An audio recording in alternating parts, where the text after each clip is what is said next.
ja finišisse jõudnud Jelena Kondrachuk ja tema järgi tuleb finišisse Markus Kivistik.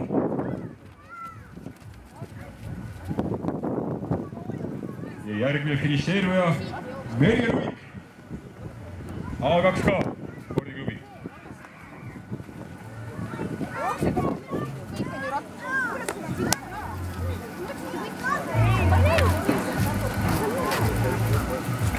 No mida sa pildistad ja filmid kogu aeg? Ja veel siis kõigile tublidele kiiretele, kes juba lõpetanud on, vahetusala on avatud oma asjade äratoomiseks, nii et kel mahti on, siis tulge oma asjade järgi, saate ilusti vahetusalast asjad kätte ja minna juba siis sinna Imavere kõrtsi telgi alla, kus antakse süüa, juua ja kõike head paremat.